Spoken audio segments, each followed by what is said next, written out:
Good evening. It is the last month of the year again. We look back at the years past and we wonder how we were able to reach December.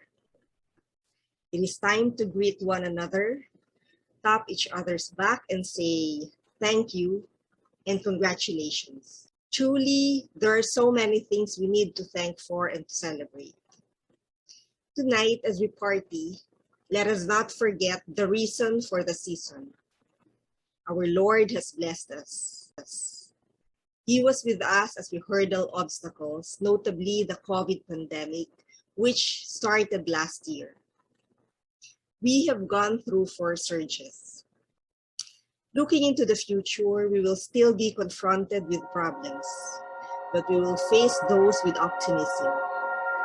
We will continue to bring with us the hope which the birth of Jesus brought to mankind more than 2,000 years ago. He could not find a place when everyone was comfortably sleeping. We were pleasantly surprised that the present we wished to receive was found in the most topsy-turvy yet orderly birthplace of Jesus. To quote Father Horacio de la Costa, his gifts are never quite we expect, but always something better than we hoped for.